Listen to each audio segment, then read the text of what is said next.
o modus ponens, lo que dice es que si un condicional formado por la fórmula A y la fórmula B es verdadero y el antecedente de dicho condicional también lo es, entonces podemos afirmar tranquilamente el consecuente. Veamos un ejemplo en lenguaje natural.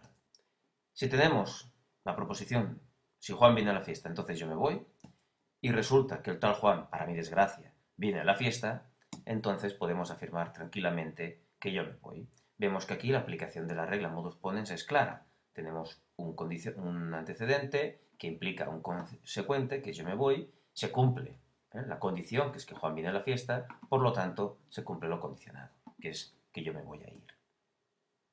Bien, formalizando el ejemplo, quedaría lo siguiente. Juan viene a la fiesta sería la proposición P, y entonces yo me voy sería otra proposición atómica Q. Por lo tanto, si Juan viene a la fiesta, entonces yo me voy, se formaliza como P implica Q. Juan viene a la fiesta es el antecedente, y hemos dicho que se formalizaba como P. Luego tendríamos P y la conclusión Q. Bien, otra posible aplicación de la regla, para que no se nos olvide que las letras mayúsculas pueden ser sustituidas por cualquier fórmula, sería la siguiente. Ahora el condicional tiene como antecedente a la fórmula P y Q y como consecuente la fórmula R o S. Vemos que ahora P y Q ocupa el lugar de A y R o S ocupa el lugar de B.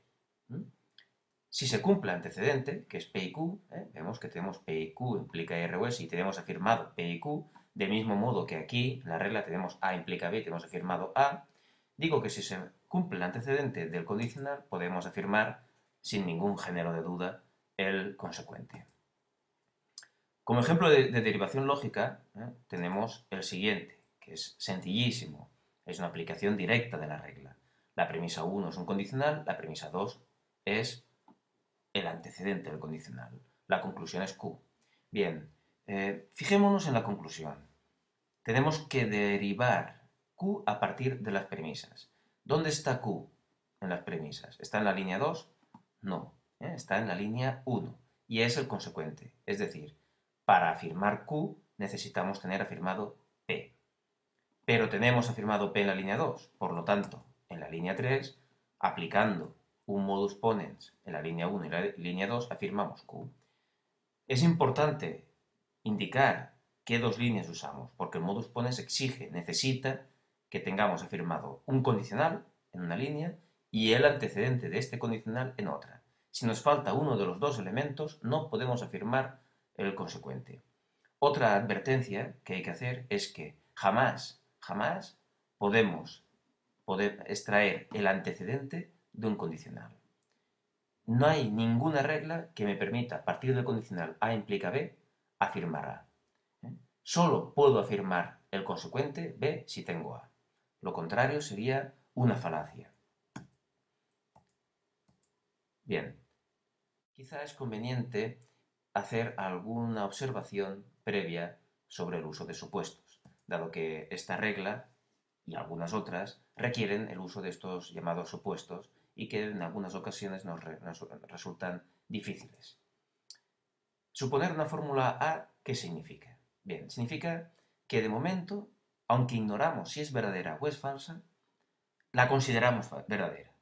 Pero esa verdad es transitoria. La consideraremos verdadera hasta que cerremos el supuesto.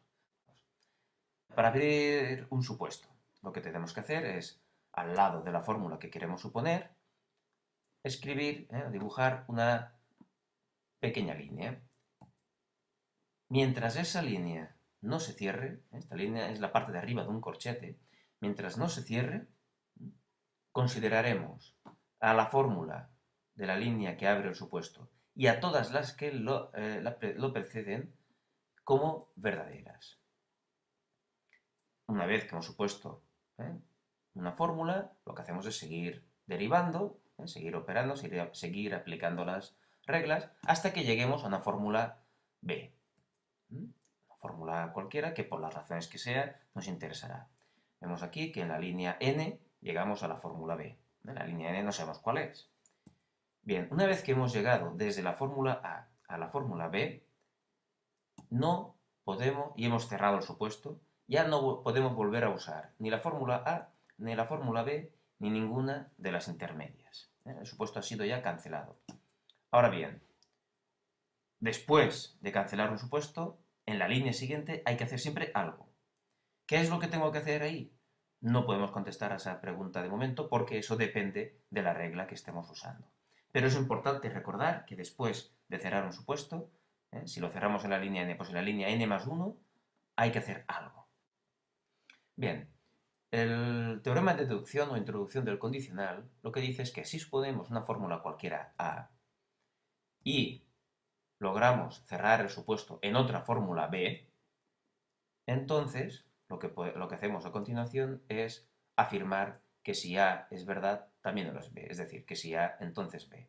En realidad, este proceso, este símbolo que de A nos lleva a B, es sinónimo, en cierto modo, de este otro símbolo que es el símbolo del condicional. Este símbolo de arriba lo que nos dice es que de A hay un camino lógico que nos lleva a B. Lo que pasa que aquí se nos obliga a pasar por todas las etapas intermedias que hay entre A y B. Pero una vez que hemos hecho esto, que hemos logrado llegar a A a B desde A, podemos afirmar luego directamente que de A se llega a B, sin necesidad de pasar por todos los pasos, por todas las etapas intermedias. Veamos un ejemplo en lenguaje natural. Si supongo que voy a casa de Robustiano y a partir de ahí deduzco que me quedo a dormir allí, puedo afirmar que sé que si voy a casa de Robustiano me quedaré a dormir en su casa. Formalizando el ejemplo, obtenemos como del supuesto de que P llego a Q y por lo tanto, si P entonces Q. Un ejemplo de derivación lógica muy sencillo es el siguiente. Tenemos como premisas dos condicionales, P implica Q y Q implica R. Y como conclusión, el condicional P implica R. La mayoría de las veces que tengamos un condicional en la conclusión, la mayoría, no todas, será conveniente que probemos a suponer el antecedente del condicional, puesto que si demostramos que a partir del supuesto de que el antecedente es verdadero podemos llegar a R, entonces podremos afirmar que si P entonces R. Es lo que vamos a hacer ahora. Suponemos el antecedente del condicional que nos piden, que es P. Ahora, resulta que tengo en la línea 1 un condicional que dice que si P es verdad, entonces Q es verdad. Resulta que P es verdad de momento, porque lo tengo afirmado en la línea 3. Hay cierta regla que acabamos de ver que nos dice que si tengo un condicional afirmado y tengo afirmado el antecedente, puedo afirmar el consecuente. Y eso es exactamente lo que ocurre aquí.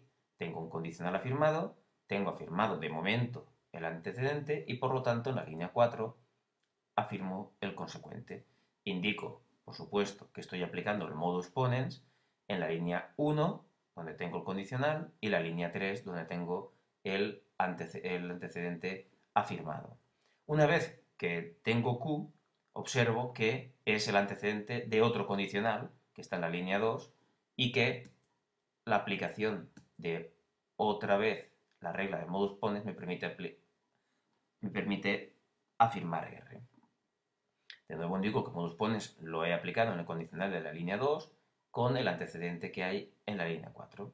Una vez que de P he llegado a R, puedo cerrar el condicional, el supuesto que abrí. ¿Por qué? Porque he llegado donde yo quería llegar. La conclusión era que si P, entonces R. He demostrado que si P, entonces R. Luego, en la línea 6, afirmo lo que deseo. P implica R por la aplicación del teorema de deducción de las líneas 3 y 5. Fijaos que entre el 3 y el 5 hay ahora un guión y no una coma, porque lo que queremos indicar no es que estamos usando dos fórmulas independientes, sino que entre el 3 y el 5 se ha dado un proceso de deducción.